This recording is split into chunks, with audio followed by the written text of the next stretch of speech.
People's first experience of the system is often profoundly alienating. This isn't the fault of their teachers, but of the system itself, which assesses us for a particular kind of intelligence. We pass or fail on ridiculously narrow criteria. I was lucky at school because I had the kind of intelligence they were looking for: linear, analytical, hyperlexic. It was only after leaving school that I realized, in other respects, I was a complete dummy. I stumble over cognitive tasks that other people can perform in their sleep. I have a close friend who I see as a genius. He can listen to an engine, even on the phone, and tell you the problem is a particular bearing. He has a remarkable spatial navigational intelligence, and even professional mechanics wonder how on earth he can do it. But he was deemed a total failure at school. He was confronted with tests that didn't fit the way his mind worked. I expect you've come across plenty of people like this.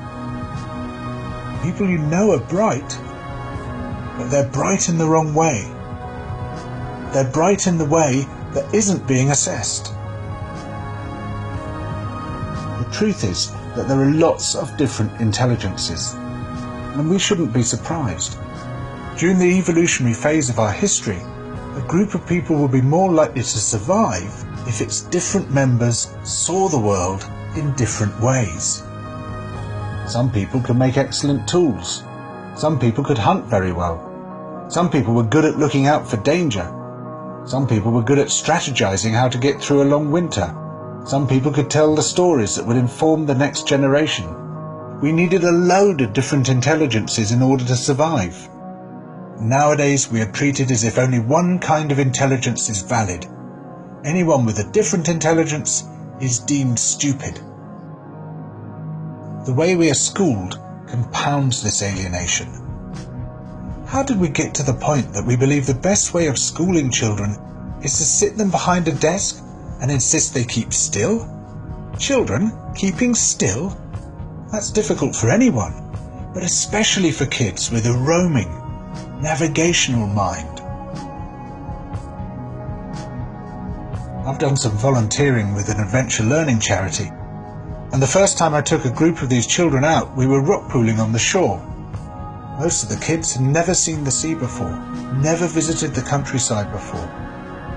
And there was one kid who just stood out. He was brilliant. He was there at my shoulder all the time. Whenever I said, "What's this?" or "Why is it this colour?" he would hazard a guess. And they were always interesting answers. He was finding things, catching things, picking things up.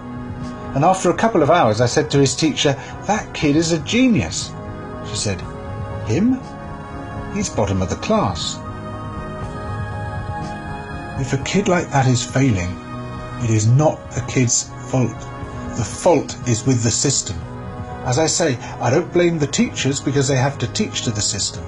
Plenty of teachers desperately want to do creative things with their children, to discover their different intelligences, but they are forbidden to do so. If an intelligent child fails a test designed to assess a different kind of intelligence, they become alienated, not just from school, but from the system as a whole. The danger is that they then become alienated from public life, alienated from society, eventually alienated from themselves.